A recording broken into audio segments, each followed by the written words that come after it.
अस्सलाम वालेकुम नाज़रीन, आप देख रहे हैं गेम बीट। वक्त न्यूज़ के लाहौर स्टूडियो से हाफिज़ मोहम्मद इमरान आपकी खिदमत में हाजिर है। बात कर रहे हैं हम आज पाकिस्तान का मुकाबला वेस्ट इंडीज़ शारजा टेस्ट और तीसरे और आखिरी टेस्ट मैच का चौथा और इंतहाई अहम दिन इस वक्त जारी है। पाकिस्तान ने सिर्फ 153 रन का टारगेट दिया है वेस्ट इंडीज़ को ये मैच जीतने के लिए। इस मैच की दोनों इनिंग्स में पाकिस्तान की बैटिंग मुकम्मल तौर पर नाकाम रही है और 153 रन के दिफा में अगर आप कैचेस नहीं पकड़ते हैं तो फिर आपके लिए और ज़्यादा मुश्किलात आती हैं। तो पाकिस्तान ने जो आगाज़ किया है वो भी कोई अच्छा नहीं है। ड्रॉप कैचेस हुए हैं शुरू में ही और अब 123-24 रन लगभग पाकिस्तान के पास हैं, जिसका दिफा करना है पाकिस्तान ने और 9 विकेटें पाकिस्तान को हासिल करना है। पाकिस्तान के लिए ये टेस्ट मैच मुश्किल होता जा रहा है। 2-0 की अब तक पाकिस्तान को बढ़तरी हासिल है, लेकिन इस टेस्ट मैच का नतीजा अगर पाकिस्तान के खिलाफ आता है तो 2-1 से सीरीज़ का अख्ताम होगा और पाकिस्तान अगर ये टेस्ट मैच जीतने में कामयाब होता है तो फिर 3-0 से, जिसके अब तक के इम्कानात खासे कम नज़र आ रहे हैं। इस मैच की अब तक की सूरत हाल पर बात करेंगे। मेरे साथ स्टूडियोज़ में तशरीफ़ फरमा है स्पोर्ट्स जर्नलिस्ट कामरान अमजद खान साहब। अस्सलाम वालेकुम खान साहब, बहुत शुक्रिया इनके साथ तशरीफ़ फरमा है। आप भी स्पोर्ट्स जर्नलिस्ट हैं। अजहर खान साहब, अस्सलाम वालेकुम खान साहब, बहुत बहुत शुक्रिया आपका। कामरान अमजद खान साहब, पाकिस्तान टीम गैर मुतवक्किल नतीजे देती है। ऐसा ही है जी। बड़ा ही दिलचस्प होता मैच अगर 2 कैच जो हम ड्रॉप ना करते आमिर की गेंदों पे और कप्तान मिसबा के हाथों से कैच ड्रॉप हुआ, जो बड़े वो जरा थोड़ा सा परेशान को ना, क्योंकि मिसबा आमतौर पर अच्छे फील्डर अच्छे गिने जाते हैं और वो कैचेस के मामले में खासे कंजूस हैं, कैचेस छोड़ने के मामले में। बिल्कुल ऐसे ही है। और अगर ये कैच पकड़ लेते और जैसे यासिर को मैं देख रहा हूँ जिस तरह से वो रफ को इस्तेमाल कर रहा है, शुरू से ही उसने देख लिया कि कहाँ पे बॉलिंग करनी है, तो चांस बन सकता है अभी भी। अगर शुरू में 50 तक हम 2-3 विकेटें और ले जाएं तो भी चांस बन सकता है। लेकिन पाकिस्तान को ये देखना होगा कि हम राइट जगह पे बॉलिंग करें और कैचेस ना ड्रॉप करें। कैचेस ड्रॉप कर देंगे तो मैच में कोई चांस नहीं है। आपके पास रन ही इतने नहीं है कि आप उसका बोझ उठा सकें ड्रॉप कैच का। जी हाँ, बहरहाल ये है कि बैट्समैनों ने भी पाकिस्तान के कोई जिम्मेदारी का मुजाहरा नहीं किया। अजहर अली एक वाहिद बैट्समैन है जिन्होंने पूरी इनिंग्स में स्कोर किए हैं, बाकी कोई बैट्समैन नज़र ही नहीं आया। उसके अलावा अब जब बॉलिंग आई है तो शुरू में आप कैचेस छोड़ देते हैं तो उसके बाद चांसेस वैसे ही बहुत कम हो जाते हैं। लेकिन ये है कि अभी भी अगर ये कोशिश करें और प्रेशराइज करें, ख़ास तौर पे अगर ब्रेथ वाइट की विकेट मिल जाती है शुरू में तो वेस्ट इंडीज़ दबाव में आ सकता है। और वेस्ट इंडीज़ की टीम पाकिस्तान की तरह ही खेलती है। जब एक दफ़ा प्रेशर में उनके बैट्समैन आ जाते हैं तो अक्सर देखा यही गया है कि वेस्ट इंडीज़ जो है वो जब प्रेशर में आती है तो उनके बल्लेबाज भी रेजिस्ट नहीं कर पाते ज़्यादा। तो पाकिस्तान को उनको भी पेश आती हिम्मत नहीं हारनी चाहिए, कोशिश करनी चाहिए कि 1-2 विकेटें जल्दी से निकाल लें तो उम्मीद बन सकती है। हमें ज्वाइन किया जी टेलीफोन लाइन पर साबिक chief secretary Pakistan cricket board Azhar Khan साहब ने। खान साहब अस्सलाम वालेकुम। जी जी वालेकुम सलाम साहब। खान साहब, ये तो गिरगिट से भी ज्यादा जल्दी रंग बदल गया। नहीं, वो गिरगिट का आपको याद है कि हम आपके प्रोग्रामों में बात करते रहते थे कि this game is game of glorious uncertainty. आप प्रेडिक्ट नहीं कर सकते इसके बारे में कि जो टीम बिल्कुल वाइट वॉश की उसमें नजर आए और एकदम वो इस तरह अच्छा कमबैक करे।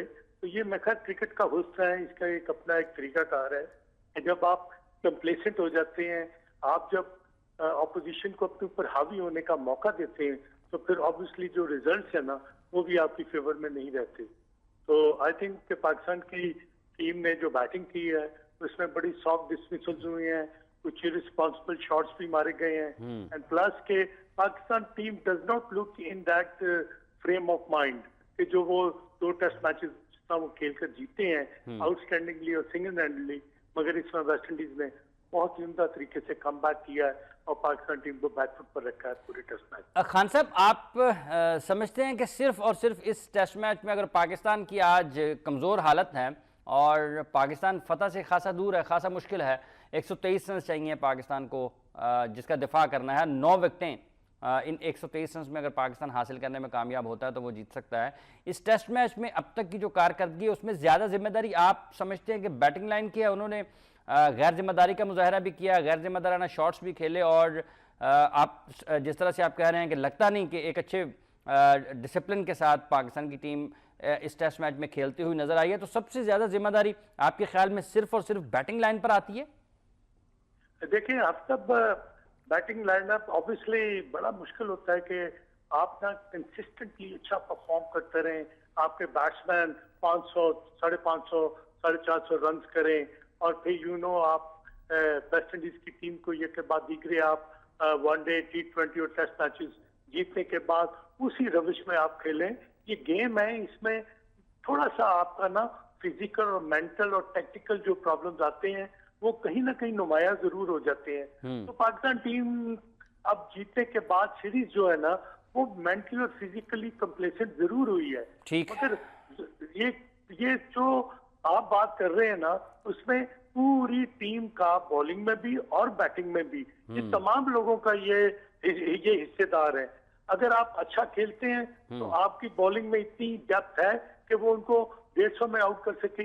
ये गेम जो है इसमें बदलते हुए कोई चीज ऐसी नजर नहीं आती, मगर एक ये गॉड गिवन अपॉर्चुनिटी है वेस्ट इंडीज के पास कि वो पाकिस्तान टीम को इस टेस्ट मैच में इस पोजीशन में जब लेके आई है तो और दूसरी खान साहब दूसरी विकेट पाकिस्तान ने हासिल की है। ब्रेवो आउट हुए हैं, यासिर शाह ही वो बॉलर हैं जिन्होंने दूसरी विकेट भी हासिल की है। 35 रन पर आउट हैं और 118 रन पाकिस्तान के पास अभी मौजूद हैं, जिनके अंदर वो 8 विकेटें हासिल अगर करते हैं तो पाकिस्तान ये टेस्ट मैच जीत सकता है। आप इस डिस्कशन को आगे बढ़ाते हैं। ये जो बैटिंग वाली है, पाकिस्तान इस टेस्ट मैच में अब वापस आ सकता है क्या? जरूर आ सकता है। देखिए अभी आपने ब्रेवो की विकेट का जिक्र किया, तो मैं मैच नहीं देखता, मैं बाहर हूँ, और ये एक बड़ा एक कंसिस्टेंट और बहुत ही डिसिप्लिन प्लेयर है। मगर थोड़ा सा जो इस मैच में जो फायदा है वेस्ट इंडीज को कि उनके लोअर मिडिल ऑर्डर ने बहुत अच्छा परफॉर्म किया है, और ऐसे मौकों पर अगर कोई भी 50-60 की इनिंग खेलता है तो फिर टारगेट बड़ा आसान हो जाता है। और अगर पाकिस्तान ये के बाद तीसरे कामयाबियां हासिल करता है और पाकिस्तान इसी तरह विकेट लेता है, क्योंकि पाकिस्तान के जीतने का चांस तभी है कि पाकिस्तान इनको आउट कर दे और कोई ऐसा मौका ना दे कि कोई बड़ी पार्टनरशिप बिल्ड करे। ड्रॉप कैचेस हो रहे हैं, लेकिन ड्रॉप कैचेस हो रहे हैं खान साहब। जी, वो तो मैं यही कह रहा हूँ ना कि जब आप इतना छोटा टोटल डिफेंड करते हैं तो फिर तमाम फील्डर्स को अपना एक मोर देन 100% देनी पड़ेगी और हाफ चांसेस को भी अवेल करना पड़ेगा। ठीक है खान साहब, आप हमारे साथ टेलीफोन लाइन पर ही रहिएगा। जी सर, आप किस तरह से देखते हैं? उन्होंने कहा जी कि जब आप अच्छा खेलते हैं तो भी हिस्सा सबका होता है, और अगर आप बुरा खेल रहे हैं इस टेस्ट मैच में तो आपने हर शोबे में कहीं ना कहीं गलती की है, बैटिंग में भी बॉलिंग में भी कहीं ना कहीं आपने जरूर कहीं गलतियां की हैं हर जगह पर। देखिए टीम जब प्रेशर में होती है ना तो गलतियां तभी होती हैं। पीछे हमारे पास मैचेस में इनिंग्स में हमारे पास बड़ी इनिंग्स आती रही, कोई हमारे पास प्लेयर्स जो हैं वो वन मैन शो करते रहे हैं, तो प्रेशर नहीं था तो एरर्स कम हुए, ठीक है, गलतियां कम हुई। अब देखें अब प्रेशर आया है तो अब सारे एक्सपोज होना शुरू हो गए। अब दूसरा देखें, मैं वेस्ट इंडीज का बॉडी लैंग्वेज चेक कर रहा हूँ, उनकी रिस्पॉन्सिबिलिटी चेक कर रहा हूँ, किस तरह उनकी बॉलिंग और बैटिंग तो उनकी एवरेज इतना ही 280 350 के करीब आ रही है, लेकिन बॉलिंग देखें कितनी बेहतर तैयारी से वो आए हैं, माइंडसेट बना के यार कि बिल्कुल वाइट वॉश नहीं हम चाहते। तो मैं ये देख रहा हूँ वो ज़्यादा जिम्मेदारी के साथ वापस आए हैं। और दूसरा बॉडी लैंग्वेज चेक करें, ये स्पेशली ब्रेथ वाइट की कि इसने कितना अच्छा और कितने सुकून से अच्छी ड्राइव्स कर रहे हैं और बड़ा आराम से टारगेट की तरफ अपने जा रहे हैं। तो मैं देख रहा हूँ कि वेस्ट इंडीज ने रिस्पॉन्सिबिलिटी का मुजाहरा किया। खान साहब ये बताएगा कि जिस तरह अजहर ये बता रहे हैं कि वेस्ट इंडीज अगर दूसरा टेस्ट मैच भी वो कोई बहुत अगर मजबूरी तौर पर देखते हैं तो उन्होंने पाकिस्तान के लिए जो तवक्को की जा रही थी ना कि हम T20 और ODIs के बाद बिल्कुल एकतरफा मुकाबलों के बाद पाकिस्तान को शिकस्त देंगे, वो अपनी मौजूदगी का एहसास दिलाते रहे। और बिलखुसूस इस टेस्ट मैच में भी अगर आप एक ऐसी टीम जिसके बहुत सारे मसाइल चल रहे हैं, उनके बेहतरीन खिलाड़ी उनके साथ नहीं है, उनके बोर्ड के साथ इश्यूज चल रहे हैं, उनकी ड्रेसिंग रूम के इश्यूज हैं, उनकी टीम मैनेजमेंट नहीं है, नौजवान खिलाड़ी इस टीम का हिस्सा हैं, लेकिन इसके बावजूद जो पाकिस्तान को मवाफिक हालात हैं, पिचेस सपोर्ट कर रही हैं, कंडीशन सपोर्ट कर रही हैं, वेदर सपोर्ट कर रहा है, लेकिन इसके बावजूद वो मजाहमत करते हुए दिखाई दे रहे हैं। नहीं, ये आपने बात बिल्कुल ठीक की है। पहला टेस्ट मैच देख लें, 12 ओवर रह गए थे और सिर्फ 50 रन थे, तो उसमें वो मैच ड्रॉ भी हो सकता था और वो जीत भी सकते थे। और उसके बाद फिर सेकंड मैच में भी उन्होंने 300 प्लस रन जो किए हैं दूसरी इनिंग में, तो ये उनकी एक माइंडसेट जो है वो नजर आ रहा है कि they want to put it a gallant fight, और ये वो करते आ रहे हैं। अब इस टेस्ट मैच को अगर आप जहन में रखें तो ये उस वक्त तक वेस्ट इंडीज कामयाब नहीं होगी जब तक उनके जो पार्टनरशिप्स हैं वो ना आए। अगर पाकिस्तान इसी तरह 10, 12, 15, 20 रन के बाद एक विकेट लेता रहता है तो आप पता ये प्रेशर जो है ये ट्रांसफर हो जाएगा वेस्ट इंडीज के ऊपर, और West Indies team would not be able to get that 153 runs mark. उसके लिए इनके एक बैट्समैन को 60-70, जैसे आपने देखा कि अजहर अली ने 91 रन किए और सरफराज ने 42 किए। तो ये पार्टनरशिप जो थी वो पाकिस्तान को थोड़ी सी सेम्बलेंस ऑफ स्ट्रेंथ दे गई। तो इसी तरह जब आप जीत के लिए जाते हैं तो आपके माइंड सेट में अगर प्रेशर आ गया, आप अगर ओवरऑल आ गए ओकेजन की वजह से कि हम जीत रहे हैं and you started playing some reckless shots, तो आपने फिर पाकिस्तान टीम के बॉलर्स को अपने ऊपर हावी करने का पूरा मौका दे दिया। खान साहब, आज जो शॉट्स खेले गए जो आपने इररिस्पॉन्सिबल कहा है, आप किस तरह से देखते हैं? सरफराज जिस तरह से आउट हुए हैं, एक ऑप्शन से बहुत बाहर बॉल है और वो लेग स्पिनर का बॉल है वो उसके पीछे चले गए हैं। बिल्कुल, वो बहुत दूर था, छोड़ते तो बेशक शायद वाइड भी हो जाता और उन्होंने तो ऐसा शॉट खेला जो कि वो स्लिप में फील्डिंग करवा रहे थे किसी को। मगर आप देखें कि मोहम्मद आमिर जिस तरह आउट हुए हैं, रन आउट। अब मुझे ये बताएं कि इंटरनेशनल क्रिकेटर का इस तरह आउट होना जो है वो जेर देता है कि आपने एक हिट मारी, अब जब तक वो बाउंड्री लाइन क्रॉस ना कर जाए आप अपनी क्रीज नहीं छोड़ सकते। फिर जब आपने देखा कि ये छक्का हो गया और छक्का नहीं हुआ और आपने जब भागे हैं तो you were not in a position to take that single और आपने आने वाले टीम को मौका दे दिया और आप एक इस तरह रन आउट हुए हैं कि स्कूल बॉय भी इस तरह रन नहीं होता। तो आई थिंक ये सारे प्रॉब्लम जो है, मिसबा का आउट होना, यूनुस खान का आउट होना, फिर इसका असद शफीक का आउट होना, इवन अजहर जो आउट हुए हैं वो भी कोई इस तरह को बहुत अच्छा बॉल नहीं था, वो गो मगो की कैफियत में थे, करें ना करें, छोड़ें खेलें, कौन सा शॉट खेलें, वो इसी कश्मकश में आउट हुए हैं। उनके माइंड में था कि मैं स्वीप करूंगा। हाफिज साहब जब वो स्वीप के लिए जब वो जाने लगे तो बॉल ऑस्टम से बाहर था। उस वक्त ये देखें, ये तो जब एक्सरे आप करवाते हैं ना किसी चोट का तो डायग्नोज जो है वो आपके सामने होती है, एक्सरे में वो मौजूद होता है कि ये हड्डी टूटी है, मल्टीपल फ्रैक्चर तो नहीं, हेयरलाइन तो नहीं। तो ये तो बात की बातें हैं ना कि उसका जो उसने डिसीजन किया उसमें वो बॉल को खेल गया। जब राइट आर्म बैट्समैन के बॉल को आप खेलते हैं तो वो नेचुरली स्लिप साइड पर जाता है। तो इसी तरह उसने स्लिप मारते मारते बॉल को पुश कर दिया क्योंकि बॉल जो था वो स्लिप में चला गया। तो आई थिंक इसमें वेस्ट इंडीज को क्रेडिट देना चाहिए बिशप को कि उन्होंने फील्डिंग बहुत अच्छी की है। They have taken some extraordinary catches.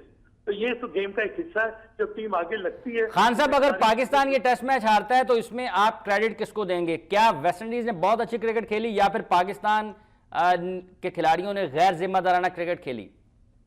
देखिए, जब भी आप टेस्ट मैच हारते हैं ना तो आपकी ऑपोजिशन थ्रू आउट जो सेशन है ना वो अच्छे खेलती है, तो इसमें तो क्रेडिट वेस्ट इंडीज को जाएगा। हाँ, अगर पाकिस्तान यहाँ पर मैच जीतता है तो पाकिस्तान की जो टेम्परामेंट है, जो स्किल है, जो माइंडसेट है, जो नेवर से डाई एटीट्यूड है, उसमें पाकिस्तान को आने वाले वक्तों में ये जो विक्ट्री होगी ना ये बताएगी कि पाकिस्तान हारा हुआ मैच भी जीत सकती है। तो I think Pakistan need to work very hard in the field, need to bowl outstandingly well and need to take half chances. तो इंशाल्लाह समझता हूं मैं कि अगर जिस तरह आपने ब्रेवो की विकेट का जिक्र किया है तो अगर इस तरह आते ही 2-3 और लड़के आउट हो जाए तो फिर वेस्ट इंडीज बहुत शुक्रिया आपका खान साहब, आपने अपना वक्त दिया। नाज़रीन, हम बात कर रहे हैं पाकिस्तान बा मुकाबला वेस्ट इंडीज। प्रोग्राम में वक्त हुआ चाहता है वक्फे के बाद आएंगे और फिर अपने माहिरीन से गुफ्तगू का सिलसिला आगे बढ़ाएंगे। एक मतलब फिर आपको खुशामदीद कहते हैं। प्रोग्राम में बात हम कर रहे हैं पाकिस्तान बमुकाबला वेस्ट इंडीज़ और 3 टेस्ट मैचों की सीरीज़ का तीसरा और आखिरी टेस्ट मैच शारजा के तारीखी क्रिकेट ग्राउंड पर खेला जा रहा है, जिसमें पाकिस्तान की हालत इस टेस्ट मैच में ज़रा अच्छी नहीं है। पाकिस्तान के जीतने के इम्कान कम हैं। 8 विकेटें पाकिस्तान को भी और चाहिए हैं ये टेस्ट मैच जीत। नहीं रहते, जानवर रहते हैं, गरीब है, उसके बच्चे नहीं पढ़ सकते, नहीं पढ़ सकते, स्कूल जाते हैं, ये स्कूल तो है ही नहीं साहब।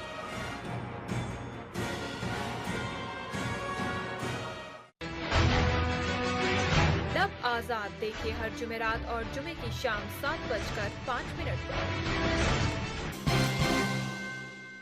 एक मतलब फिर आपको खुशामदीद कहते हैं। प्रोग्राम में बात हम कर रहे हैं पाकिस्तान बमुकाबला वेस्ट इंडीज़ और 3 टेस्ट मैचों की सीरीज़ का तीसरा और आखिरी टेस्ट मैच शारजा के तारीखी क्रिकेट ग्राउंड पर खेला जा रहा है, जिसमें पाकिस्तान की हालत इस टेस्ट मैच में ज़रा अच्छी नहीं है। पाकिस्तान के जीतने के इम्कान कम हैं। 8 विकेटें पाकिस्तान को भी और चाहिए हैं ये टेस्ट मैच जीतने के जरिए हल करनी चाहिए।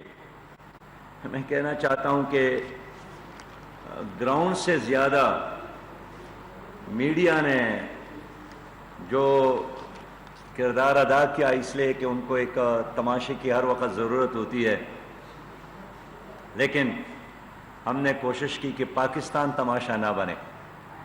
हमने कोशिश की कि पाकिस्तान में खून खराबा ना हो, और इस तरह खून खराबे के नतीजे में माजी की तारीख़ गवाह है कि कभी भी मुस्बत नताइज नहीं निकलते हैं। हमेशा जब सियासतदान आपस में लड़ते हैं तो माजी में तो उसके नतीजे में मार्शल्ला ही आया है और तीसरे फरीक को मौका मिला है, और फिर सियासत को और जमहूरियत को और आइन की कापी को अलमारी में रखा जाता है और नत नए और काम शुरू हो जाते हैं। लेकिन मैंने तो देखा है कि अयूब खान के मार्शल्ला के बाद पाकिस्तान 2 हिस्सों में तकसीम हो गया था, और मुझे याद है मैं तालिब इल्म था कि 11 साल बाद जब ज़ियाउल हक साहब के आखिरी दिन आ गए तो वो रो पड़े, उनके आंसू बह गए, और यही कह रहे थे कि मैं रिफॉर्म्स ना कर सका, जिसके लिए मैं आया था वो काम ना कर सका। और चंद दिन कबल जब नवाज शरीफ साहब को भी मैंने रोते हुए देखा तो मुझे वो ज़ियाउल हक साहब के आंसू याद आ गए कि शायद इनको भी एहसास हो गया है कि एक बार नहीं, 2 बार नहीं, 3 बार मुसलसल हुकूमतों में रहने के बावजूद और यहाँ पंजाब के तवील अरसे तक वज़ीर आला रहने के बावजूद भी वो कुछ नहीं कर सके, सवाई हुकूमत के वो कुछ नहीं कर सके। इसलिए जमात इस्लामी ने करप्शन फ्री पाकिस्तान मुहिम शुरू की, तो ऐसे में पानामा लीक्स का उसके अलावा कोई चांस नहीं। 2 ही चीजों का मुकाबला है। उन्होंने पार्टनरशिप एक लगानी है, पाकिस्तान ने विकेट्स पार्टनरशिप नहीं लगने देनी। ये दोनों में से जो इस चीज में कामयाब हो गया वो मैच जीत जाएगा। मुझे स्पोर्ट नजर नहीं आ रही यासिर शाह के साथ। देखिए फील्डिंग में उसके कैचेस छोड़ दिए, उसके बाद हमारे पास एग्रेसिव जो है बॉलर कोई ऐसा लगाए जो बिल्कुल ऐसे अटैक करें कि जो है वो विकेटें जो है, जिस तरह यासिर परेशान कर रहा है इस टाइम, इस तरह पूरी जान लड़ा के जो है इन्हें चाहिए कि रन थ्रू करने वाले बॉलर की ज़रूरत है जो तहस नहस कर दे। इस वक्त आपको तहस नहस करने की ज़रूरत है, और अंदाज़ा बिल्कुल वेस्ट इंडीज को भी है कि ये टेस्ट मैच अगर यहाँ से वो हारते हैं ना तो ये उनकी भी बदकिस्मती होगी कि आप 153 रन का हदफ वो हासिल नहीं कर सके। बहुत वक्त बाकी बचा है, आपका विकेट्स बहुत ज़्यादा है और रन्स भी कोई बहुत ऑन बोर्ड इतने नहीं है। अफसर जैसे मैंने शुरू में आपको कहा ना, दोनों टीमें नफसियाती तौर पे एक जैसी हैं। जब भी ये दोनों टीमें प्रेशर में आती हैं तो बहुत गंदा खेलती हैं जो सही बात है। वेस्ट इंडीज पे भी जब प्रेशर आता है तो इनके बैट्समैन जो है उस तरह से मुकाबला नहीं कर पाते, इनके हाथ पैर फूल जाते हैं। तो यहाँ पे ब्रेथ फाइट जो है वो बहुत ही अहम की है। पाकिस्तान अगर इसको आउट कर लेता है जल्दी तो बहुत बड़ा नफसियाती एज हासिल हो जाएगा पाकिस्तान को, और पाकिस्तान टीम जो है वो अटैक भी अच्छी तरह से कर पाएगी और वेस्ट इंडीज के ऊपर हावी हो सकती है। लेकिन जल्द अज जल्द ये विकेट हासिल करने की जरूरत है, जल्द अज जल्द ये विकेट हासिल करना जरूरी है। हमें ज्वाइन किया जी टेलीफोन लाइन पर पाकिस्तान क्रिकेट टीम के साबिक हेड कोच, साबिक chief selector Pakistan cricket board और दिलकश अंदाज से खेलने वाले पाकिस्तान के ओपनिंग बल्लेबाज मोहसिन हसन खान साहब। अस्सलाम वालेकुम खान साहब। वालेकुम अस्सलाम इमरान, बहुत शुक्रिया। खान साहब, क्रिकेट की तरह रंग बदलता है, ये तो हम सुनते आए हैं, आप हमारे से पहले के सुन रहे हैं। इस टेस्ट मैच में आपको लगता है कि क्रिकेट ने रंग बदला या फिर हमने उसको मौका दिया कि थोड़ा बहुत रंग तुम खुद ही बदल लो? देखिए, यहाँ भी डेफिनेटली क्रेडिट देना चाहिए वेस्ट इंडीज की टीम को कि उन्होंने अच्छा फाइट बैक किया है। इसमें जो 2020 वनडे पूरी तरह हारे हैं, टेस्ट मैच भी में टेस्ट मैच में उन्होंने देखा जाए तो इमरान उन्होंने काफी बेहतर क्रिकेट खेली कंपेयर टू T20 या वनडे। इसमें इन्होंने कुछ फाइट की है और आज इस मैच में तो उनके एक तरह से जीतने के चांसेस भी बन सकते हैं। लेकिन मैं यहाँ एक बात से जरूर कहूंगा कि आई थिंक 150 का टारगेट है। पाकिस्तान टीम इनको 100 रन में भी आउट कर सकती है और मैं बिल्कुल वेस्ट इंडीज को डिग्रेड नहीं करूंगा, कभी किसी टीम को नीचे नहीं दिखाना चाहिए। आई थिंक ये इमरान ये जो है इंटरनेशनल लेवल की वेस्ट इंडीज की बी क्लास टीम है, लेकिन हमारी टीम अच्छी टीम परफॉर्मेंस ने, लड़कों की परफॉर्मेंस ने भी उनको एक्सपोज किया है। लेकिन अब भी मैं कह रहा हूँ कि अगर हम, हो सकता है कि यू नेवर नो कि इनको 100 सवा 100 में आउट कर रहे हैं। अच्छा खान साहब, इस टेस्ट मैच में आप जैसा कि आपने कहा कि एक तो ये ज़रा बताइएगा कि आपके ख्याल में वेस्ट इंडीज़ ने T20 और वनडे से ज़्यादा अच्छी क्रिकेट खेली है टेस्ट क्रिकेट में?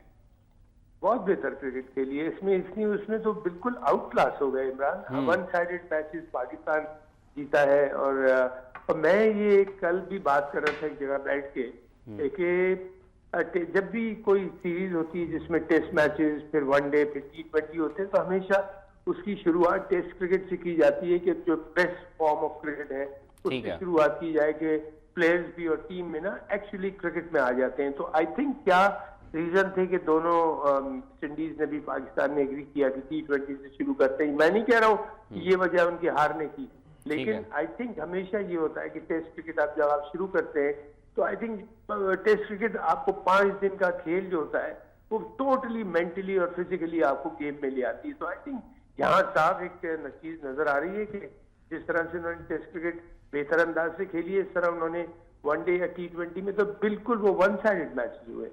ठीक, मतलब आपके कहने का मतलब ये है कि अगर सीरीज का आगाज 5 रोजा क्रिकेट से किया जाए तो वो ज्यादा बेहतर है निस्बतन इसके कि हम T20 और वनडे पहले खेलें और बाद में टेस्ट मैचेस खेलें, जैसा पाकिस्तान ने इंग्लैंड में जो आगाज हुआ वो टेस्ट सीरीज से हुआ, उसके बाद पाकिस्तान ने वनडे मैचेस और T20 खेले। इमरान आप जितनी भी सीरीज उठा के देख लें 99% आप ये देखेंगे जिसमें तीनों फॉर्मेट की सीरीज होती है तो उसमें हमेशा टेस्ट क्रिकेट से शुरू की जाती है। ठीक है, लेकिन यहाँ आई थिंक क्या है, लेकिन यहाँ मैं पाकिस्तान टीम को बिल्कुल क्रेडिट दूंगा कि उन्होंने ये नहीं कि कोई वजह थी, पाकिस्तान टीम ने अच्छी क्रिकेट खेल के T20 जीता, वनडे जीता, टेस्ट सीरीज भी अब जीतेगा। अगर हार भी जाता है ये खुदा न खास्ता, अब इतना पहले हार चुके, पिछले 4 साल इतनी मुसीबतें उठाई, अगर एक मैच और हार गए तो क्या अच्छा खान साहब, अजहर महमूद साहब को पाकिस्तान क्रिकेट बोर्ड ने अपना बॉलिंग कोच मुकर्रर कर दिया है। 2 साल के लिए भारी मुआवजा है और कतई नज़र इसके कि उसको अगर हम डिस्कस ना करें कि चूंकि वो काम करेंगे तो उनको पैसे मिलते हैं, हर प्रोफेशनल को काम करने के पैसे मिलते हैं, लेकिन आप इस तकर्री को किस तरह से देखते हैं कि वो पाकिस्तान टीम के बॉलिंग कोच की हैसियत से ट्रैवल करेंगे पाकिस्तान टीम के साथ? ज्यादा कोचिंग की जरूरत पाकिस्तान की टीम को है या ज्यादा कोचिंग की जरूरत ये निचली सतह पर है? बहुत अच्छी बात कही है आपने, बहुत अच्छी बात कही है इमरान। और मैं ये पहले भी कहता रहा हूं कि पाकिस्तान टीम को इतनी कोचेस की जरूरत नहीं है जितना आपको लोअर अंडर 19 पे एकेडमी में, यहाँ पे आप फॉरेन कोचेस अगर लेके आते हैं या हमारे अच्छे एक्सप्रेस प्लेयर्स को लेके आते हैं, उनको लगा पाकिस्तान टीम के साथ एक कोच भी अगर हो, आई टेल यू व्हाट, जो अच्छा ऐसा क्रिकेटर जो समझदार क्रिकेटर रहे अपनी लाइफ में, वो पूरा काम कर सकता है। और मैं बड़ा बोल नहीं बोल रहा इमरान, मैंने ये प्रूव करके दिखाया है कि जब मैं टीम के साथ था तो मैं अकेला, मेरे साथ सिर्फ एजाज अहमद था। एक बाद में आखिर किसी में आकिब को भी उन्होंने कहा था ठीक है साथ में ज्वाइन करा लो, तो मैंने कहा ठीक है, नहीं तो आप एक, और खास तौर पे बैटिंग कोच जब होता है तो वो तीनों स्ट्रैटेजीज जानता है, बैटिंग की भी, बॉलिंग की भी और फील्डिंग की भी।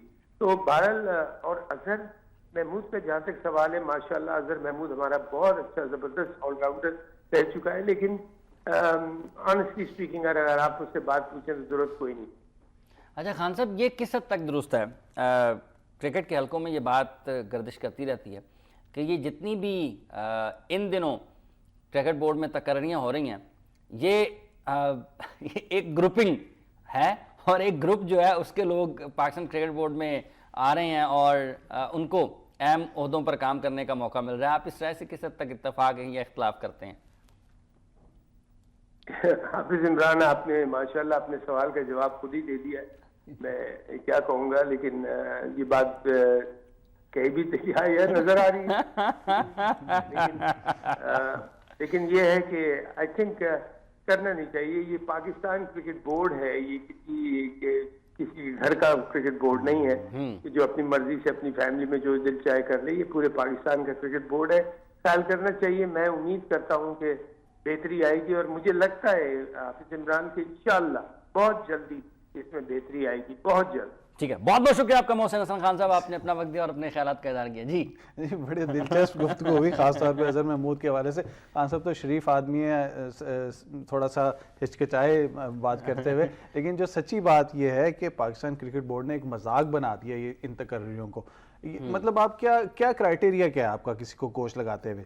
आप किस क्राइटेरिया पे किसी को पाकिस्तान टीम का कोच मुकर्रर कर रहे हैं? किसी जूनियर लेवल पे नहीं, किसी क्लब लेवल पे नहीं मुकर्रर कर रहे हैं। और बात है कि आपके पास 16 रीजन्स हैं, उनमें हर जगह पर आपके मकामी कोचेज हैं, आपने उनको किस लिए रखा हुआ है? बिल्कुल सही कह रहे हैं। अगर आपने उनको माहाना तनख्वाह देनी है और पूरा साल तनख्वाहें देनी है, आप उनसे क्या, जो अगर वो इतने बुरे कोच हैं कि वो क्रिकेटर्स की कोचिंग कर ही नहीं सकते, तो भला उनको वहां पे क्यों रखा हुआ है? और अगर वो इतने अच्छे कोचेज हैं कि आप उनको साथ रखे हुए हैं, तो फिर क्या वो पाकिस्तान टीम की कोचिंग नहीं कर सकते? फिर एक सवाल, और वो सारे खिलाड़ी जो पाकिस्तान की टीम में जाते हैं वो किसी न किसी रीजन से, किसी न किसी डिपार्टमेंट से, उन्हीं कोचेस की जेर निगरानी परवरिश पाते हैं, नशोरमा होती है, तरबियत हासिल करते हैं और पाकिस्तान टीम में जाते हैं। और फिर अगर पाकिस्तान टीम के लेवल तक आ जाते हैं तो फिर क्या उन्हें इस लेवल की कोचिंग की जरूरत है? मतलब आप क्या साबित कर रहे हैं कि पाकिस्तान क्रिकेट टीम में आने वाले क्रिकेटर्स का लेवल क्या है कि जिन्हें ऐसा बंदा कोच कर रहा है जिसने खुद, मेरा नहीं ख्याल उसने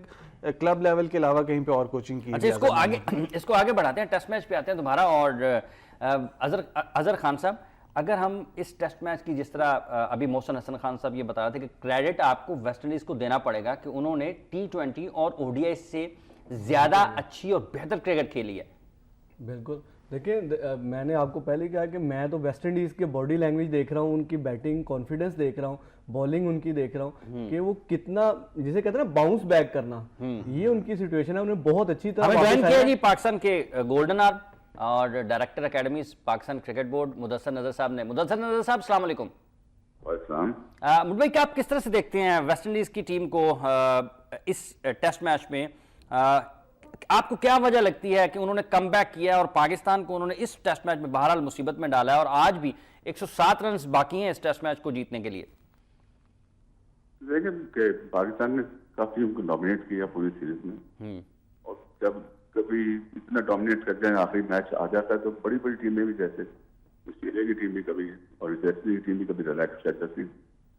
ये कुदरती चीज है, और उसमें वैसे भी क्रेडिट उनको देना चाहिए क्योंकि इस मैच में जो उनकी परफॉर्मेंस थी, खासकर उन्होंने उनका फास्ट बॉलर ने काफी जोर लगाया इस पिच पे ऊपर। ठीक है, कोई पहचान थी, लेकिन उन्होंने काफी ज्यादा शॉर्ट पिच बॉलिंग की है, पाकिस्तानी बैट्समैनों को तंग किया है, इनके कंफर्ट लेवल से उन्होंने उनको निकाला और कामयाब हुए थे। ये ब्रैथवेट को आप किस तरह से देखते हैं? उन्होंने पहली इनिंग्स में भी सेंचुरी स्कोर किया है, इस मरतबा फिर सबसे बड़ा मज़ाहमती किरदार अब तक वही है, 29 रन पर वो नॉट आउट है।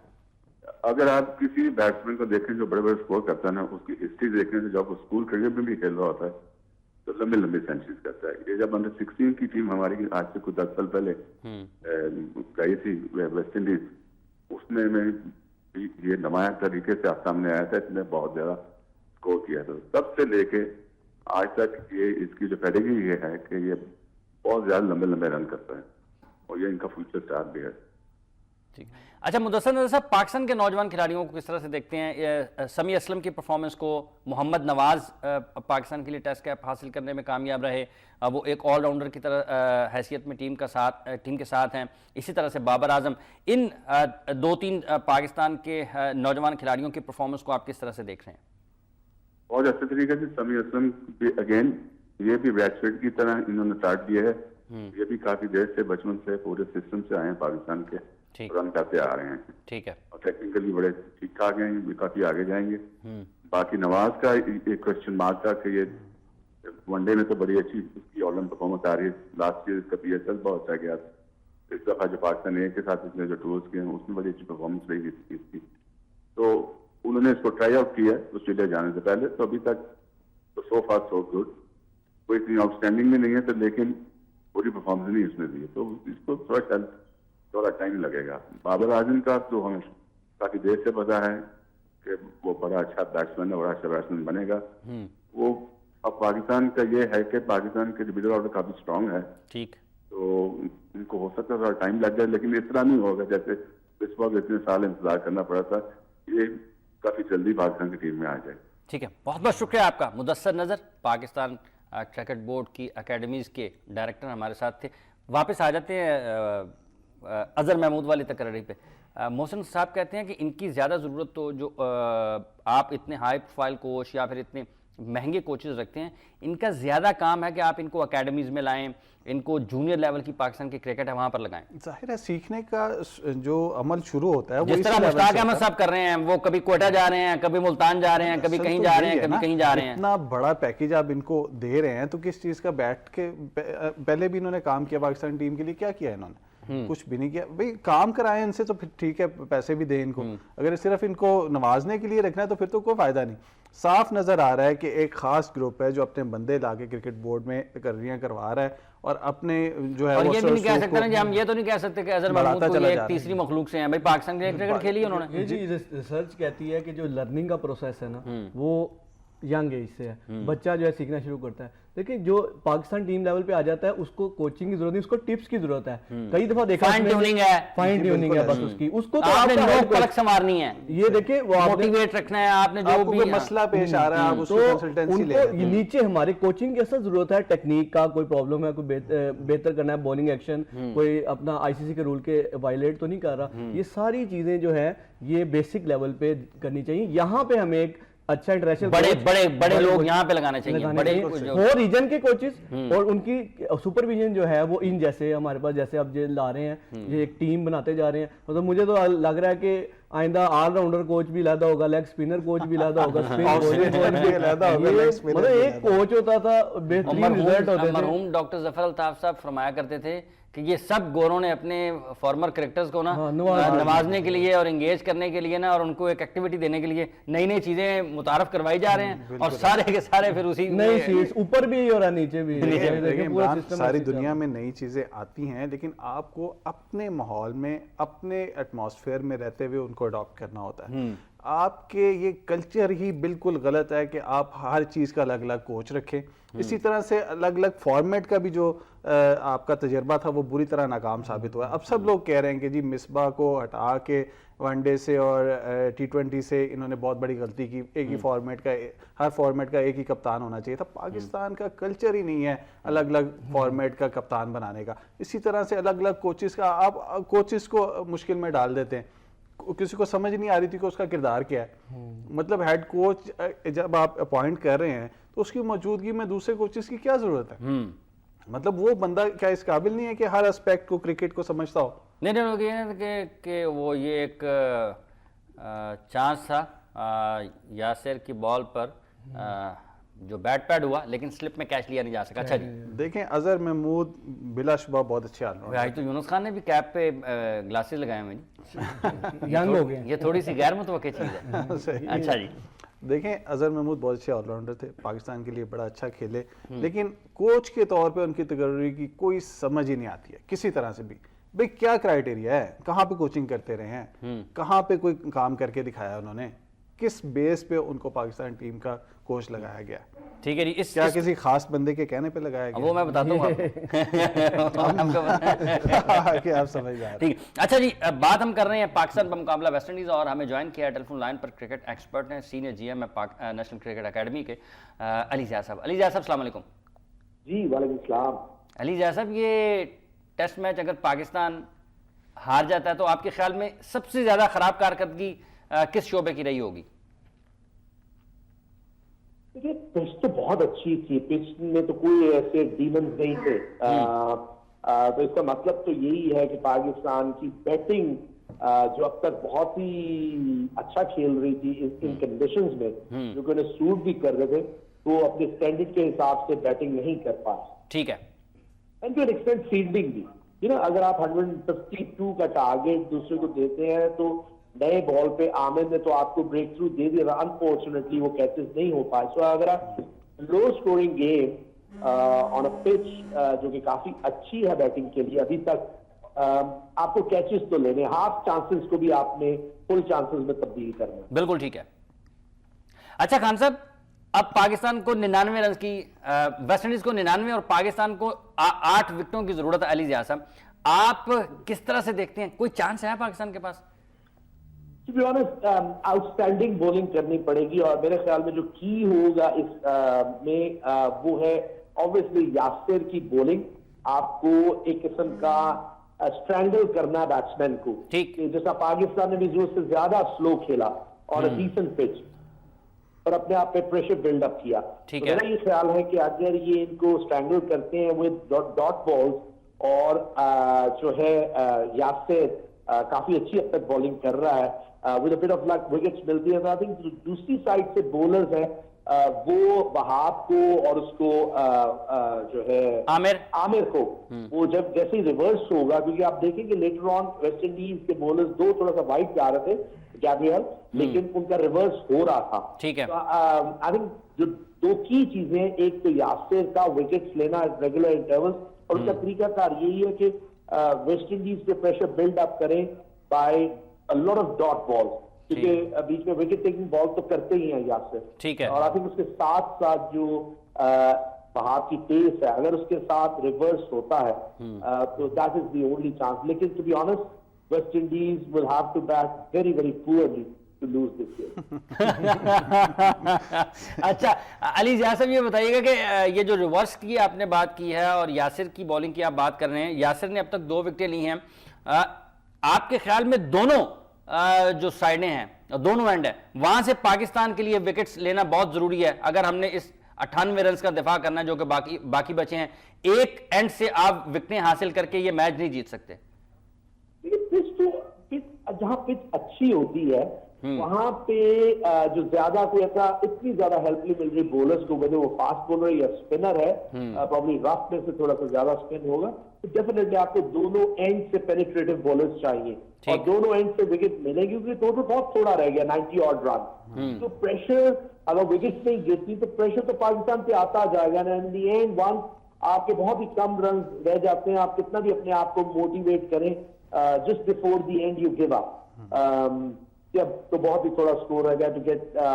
ठीक है, बड़ी अनसर्टन गेम है, लेकिन इतने भी मिरेकल्स एवरी डे नहीं होते। 30-40 रन रह जाए, suddenly you start losing 6 wicket. हुआ है क्रिकेट में, लेकिन इस विकेट पे I don't see that until unless, जैसे मैंने कहा कि Pakistan keeps on striking from both and with reverse swing and spin और जो है डॉट बॉल्स और मुसलसल विकेटें। ठीक है, क्रिकेट में ऐसा हो चुका है, क्रिकेट में ऐसा हो चुका है जैसा कि आपने कहा, लेकिन लाजिम नहीं है कि इस टेस्ट मैच में दोबारा हो जाए। नहीं होगा, क्योंकि मेरे ख्याल में टू बी ऑनेस्ट, अगर मैं एक फेयर कमेंट दूं, it is going to be very very tough until unless West Indian batsman play very poorly. बहुत शुक्रिया आपका अली ज़िया साहब, आपने अपना वक्त दिया और अपने ख्यालात का इजहार किया। प्रोग्राम में वक्त हो जाता है वक्फे का, वक्फे के बाद आएंगे और फिर इसी डिस्कशन को आगे बढ़ाएंगे। वेलकम बैक वर्स, हम बात कर रहे हैं पाकिस्तान बमुकाबला वेस्ट इंडीज़ और तीसरी विकेट पाकिस्तान ने हासिल की है। गालिबन आउट होने वाले बल्लेबाज हैं मावन सैमुअल्स और ये ऐसे शॉट्स खेलने में खासी महारत रखते हैं कि गैर जिम्मेदाराना शॉट्स जिनको कहा जाता है। इन्हीं के हवाले से हम बात कर रहे हैं और इसी को आगे बढ़ाते हैं, इस पाकिस्तान की कारकर्दगी को। साथ ही साथ पाकिस्तान की जो टीम न्यूजीलैंड के लिए अनाउंस हुई है उसमें 2 विकेट कीपर डाले गए। मोहम्मद रिजवान को सरफराज के साथ डाला गया, अदनान अकमल को एक मतलब फिर उसमें नज़रअंदाज किया गया है, जबकि वो खासी अच्छी कारकर्दगी का मुजाहरा भी कर रहे हैं। उनको फिटनेस कैंप में डाला गया। किस तरह से देखते हैं मोहम्मद रिजवान की सिलेक्शन के ऊपर खासे सवालात हुए हैं कि आपने एक उसको खुद नहीं पता चलता कि वो विकेट कीपर बैट्समैन खेल रहा है या एक बैट्समैन की हैसियत से खेल रहा है। अगर आप विकेट कीपर खिलाना चाहते हैं तो जेन्युइन विकेट कीपर डाल दें फिर टीम में। बिल्कुल, आप बिल्कुल ठीक कह रहे हैं। खास तौर पे टेस्ट मैच में आपको एक जेन्युइन विकेट कीपर की ज़रूरत होती है। और जब इससे सरफराज से पहले हम अदनान को जो है वो बिल्कुल सेट कर चुके थे टेस्ट मैचेस में, और वो अच्छा परफॉर्मेंस भी दे रहे थे बैटिंग में भी और विकेट कीपिंग में, तो वो है ही सबसे अच्छे हैं। तो जब सरफराज रेगुलर विकेट कीपर की हैसियत में वो सबसे अच्छे विकेट कीपर माने जाते हैं। अब सिर्फ जहां तक रिजवान का ताल्लुक है, वो पिछले काफ़ी अरसे से हमने उनको खासे मौके दे दिए हैं, वो अपने आप को साबित नहीं कर सके। अनफॉर्चुनेटली उनकी परफॉर्मेंस जो है वो नाकिस रही है और जो किरदार उनका होना चाहिए था वो उसको नहीं निभा सके। अब मैं ज़ाती तौर पे ये समझता हूँ कि इस वक्त अदनान का पूरा हक बनता था कि उसको दोबारा से मौका दिया जाता और वो दोबारा से, जैसे मतलब सबको हक हासिल है ना अपनी परफॉर्मेंस दिखाने का और अपने आप को साबित करने का। रिजवान को हमने खासा चांस दे दिया था, अब दोबारा से उनकी सिलेक्शन मेरी समझ से बालातार है। मतलब सबको मौका देना चाहिए, अदनान का हक बनता था, वो अच्छे विकेट कीपर हैं, जो स्पेशलिस्ट विकेट कीपर होते हैं उनमें आते हैं, और पाकिस्तान को इस वक्त ज़रूरत है एक स्पेशलिस्ट, क्योंकि न्यूजीलैंड की विकेटों पे खास तौर पे उनकी ज़रूरत होगी। अब आप किस तरह से देखते हैं जी इसको, ये जो आर्गूमेंट इन्होंने दिया कि अगर आपने एक स्पेशलिस्ट डालना है तो फिर अदनान को तरजीह दी जानी चाहिए?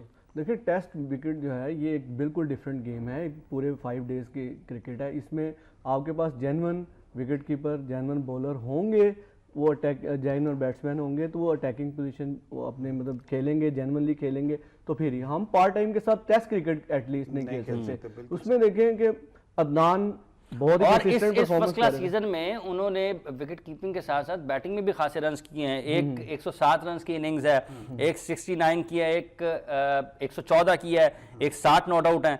तो ये उनका बैट भी रन डोमेस्टिक में वो बैटिंग में भी रन्स मैं पढ़ रहा था उसके बारे में, अपना कामरान ने वसीम बारी का डोमेस्टिक रिकॉर्ड तोड़ दिया। कामरान अकमल साहब ने, उनके रन्स भी सबसे ज्यादा है कामरान के इस फर्स्ट क्लास सीजन में। 218 मैचेस हैं और उनके 287 थे। हाँ नहीं, लेकिन इस फर्स्ट क्लास सीजन में बैटिंग में भी उनके रन सबसे ज्यादा है, सेंचुरी उन्होंने खासी लगाएंगे। लेकिन वो बस थोड़ा सा डिफरेंस आपको देखे ना, डोमेस्टिक में जब चांस दिया था तो लेकिन अब कामरान का असल में इशू और है कि सरफराज अहमद इस वक्त पाकिस्तान के फर्स्ट चॉइस हैं, उनको तो हटाया और इस वक्त नहीं जा सकता ना। लेकिन जब आपने सेकंड विकेट कीपर को साथ लेकर चलना है तो आपने फिर ये देखना है कि आखिर आप मोहम्मद रिजवान या अदनान अकमल। नहीं, अदनान अकमल मेरे ख्याल में ज्यादा बेटर चॉइस है। देखिए कंसिस्टेंट उनकी पिछली परफॉर्मेंस दिखा ले, ये भी देखना है कि आप जा कहां रहे हैं। आप जा कहां रहे हैं, न्यूजीलैंड में जा रहे हैं, वहां पे आपको एक स्पेशलिस्ट विकेट कीपर की जरूरत होगी।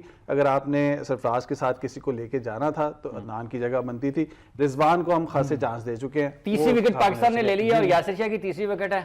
अकेले लगे हुए हैं। देखिए आप, मैंने आपको पहले कहा था जब मैच शुरू होने से पहले कि एक एंड से जो है हम मैच नहीं जीत सकते, दोनों एंड से विकेट लेंगे, दोनों एंड से प्रेशर बिल्डअप होगा, वेस्ट इंडीज ढेर हो जाएगी।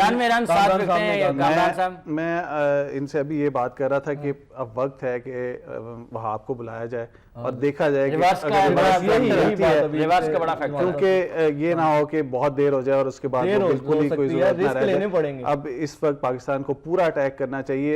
यासिर अपना किरदार निभा रहा है, सही जगह पे बॉल कर रहा है, उसको विकेट्स भी मिल रही हैं, वो प्रेशर भी डाल रहा है, रन्स भी रोक रहा है। दूसरे एंड से जरूरत है, अब इस वक्त मिसबा की कप्तानी का इम्तिहान है कि वो इस वक्त सिचुएशन को समझे और फौरी तौर पे तब्दीली करते हुए अपने अटैकिंग बॉलर को लेके आए। एक तो आ गया सिलेक्शन में शर्जील खान के ऊपर भी खासे सवाल है। तो T20 और देखें वनडे का क्रिकेटर है, एकदम उसको टेस्ट में, वो भी न्यूजीलैंड में, इट्स मीन कि आप उसको वेस्ट करना चाहते हैं। फिर आगे ऑस्ट्रेलिया, तो आप इस तरह वेस्ट करेंगे। और दूसरा देखें, अगर चांस आपने देना, इमाद देखें कंसिस्टेंट परफॉर्मेंस है उसकी, ठीक है। और दूसरा ये देखें, यहाँ पे इमाद जो है वो विकेट निकाल लेते हैं, बैट भी अच्छा कर लेते हैं, मेरे ख्याल से नवाज से भी बेटर है उनकी जो पीछे परफॉर्मेंसेस हैं, उसके रन भी फर्स्ट क्लास क्रिकेट में खासे बहुत ज्यादा हैं। तो दूसरा वो एक अपना एक अच्छा स्टफ है, मैच्योर क्रिकेटर भी हैं। नवाज मतलब नवाज को मेरा जो अब भी बनती थी जगह, और आगे मेरा ख्याल है कि नवाज को शायद इसलिए ज्यादा तरजीह या फोकियत दी गई है कि इनका बॉल स्पिन निस्बतन ज्यादा होता है, लेकिन उन्होंने बहुत ज्यादा बॉलिंग नहीं की इसमें देते हैं, स्पिन ज्यादा करता है, इस वजह से शायद सिलेक्शन तो इन टेस्ट मैचेस में देखा उनको ज्यादा इस्तेमाल ही नहीं किया, और वो बैटिंग में वो किरदार अदा करने में बिल्कुल नाकाम रहे हैं, जो लोअर मिडिल ऑर्डर बैट्समैन को करना चाहिए, ऑलराउंडर को करना चाहिए, उनसे बहुत इफेक्टिव साबित हो सकते हैं। इमाद वसीम ने वाकई अपना किरदार पहले जैसे दोनों सीरीज में निभाया, इसमें भी इमाद जो है वो बैटर एक अच्छी, आप दोनों मुझे लगता है इंजमाम मुखालिफ उसकी टीम से हम बैटर पे जाना चाहते हैं। बहुत शुक्रिया आपका कामरान साहब और अजहर साहब, आपका बहुत बहुत शुक्रिया। आपने गुफ्तगू सुनी हमारे माहिरीन की। ये टेस्ट मैच दिलचस्प हो सकता है अगर पाकिस्तान को अगले 2-3-4 ओवर्स में 1-2 विकेटें और मिल जाती हैं तो फिर पाकिस्तान का पलड़ा भारी भी हो सकता है। और सबसे अहम बात जो अली ज़िया साहब ने किया कि रिवर्स स्विंग अगर होता है और पेस के साथ होता है, वहाब रियाज को ले आए हैं कप्तान बॉलिंग के लिए, ये वहाब का ये वाला स्पेल इस मैच का टर्निंग पॉइंट साबित हो सकता है अगर वो विकेटें हासिल करते हैं। इसी दुआ के साथ प्रोग्राम का इख्तिताम करते हैं कि जब ये टेस्ट मैच खत्म हो तो पाकिस्तान की फतह के साथ हाफिज मोहम्मद इमरान गेमबीट की पूरी टीम के साथ आपसे इजाज़त चाहता है। अपना और अपने इर्द गिर्द के लोगों का बहुत सा ख्याल रखिएगा। अल्लाह निगहबान।